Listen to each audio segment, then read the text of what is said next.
खुलियल आहे, दरवाज़ो खुलियल आहे, मन कोई अची निकिरे, सॼो लोक सुम्हियल आहे, सॼो लोक सुम्हियल आहे, मन कोई अची निकिरे, दरवाज़ो खुलियल आहे। चंड रात चिटी आहे,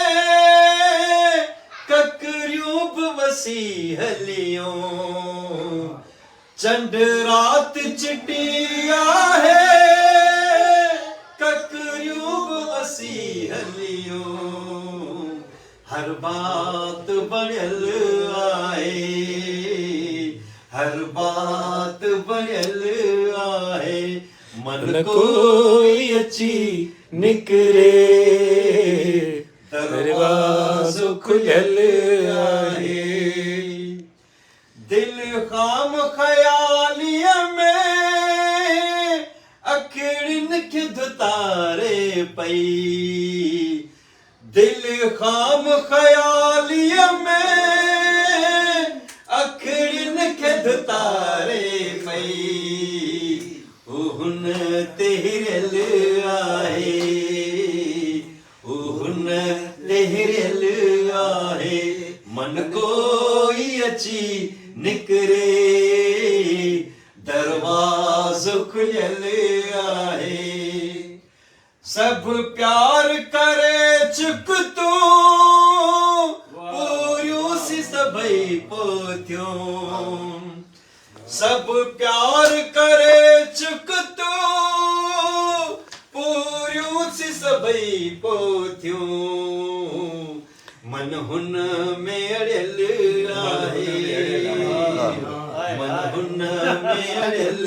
आहे, मन कोई अची निकिरे, दरवाज़ो खुलियल आहे। पन खड़कियो हवा ते या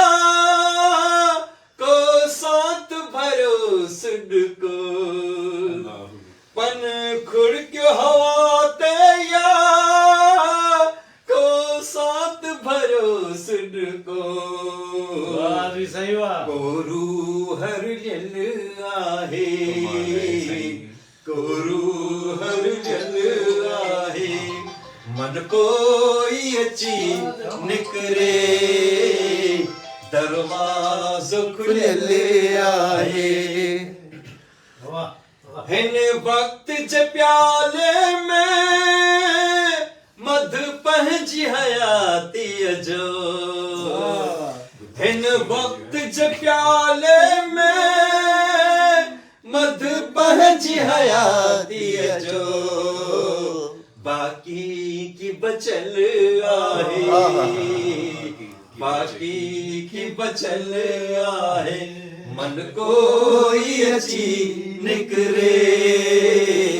दरवाज़ो खुलियल आहे। हिन बिरह जी बस्तीअ में शमशेर जो जोगी, हिन बिरह जी बस्तीअ में शमशेर जो जोगी, गुजरी हटकियल आहे, गुजरी हटकियल आहे, मन कोई अची निकिरे,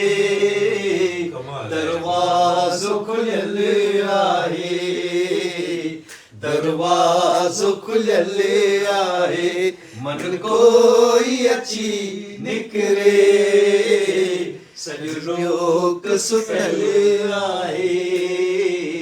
सॼो लोक सुम्हियल आहे, मन कोई अची निकिरे, दरवाज़ो खुलियल आहे।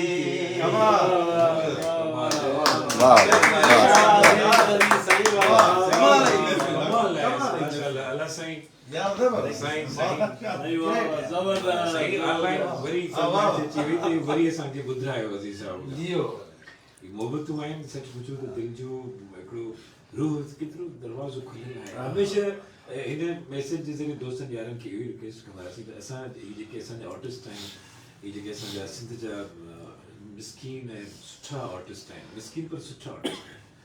त उहो उन्हनि जो हिकिड़ो मयार आहे उन्हनि जो हिकिड़ो स्टैंडर्ड आहे उन स्टैंडर्ड खे असीं थोरो सपोर्ट कयूं असांजे जेके दोस्त आहिनि जेके आर्ट लवर्स आहिनि उन्हनि खे सपोर्ट कनि अज़ीज़ ॾिसो हिकिड़ो ख़ूबसूरत आवाज़ु आहे केतिरो हुन सां इहे ई मोहबतूं आहिनि इहे सॼियूं ज़िंदगीअ जा हिकिड़ा अहसास आहिनि जेके हमेशह यादि रहंदा ऐं इहे ई आउं त चाहियां थो त अॼु जीअं असीं ॿुधायूं न यार तव्हां सभु दोस्त पाण में कान खां शाम जो कचहरी करे ऑनलाइन कंदा कयो त असीं तव्हांखे ॾिसूं इंशाअल्लाह महिरबानी तव्हांजे दोस्तो इंशाअल्लाह बाबू साईं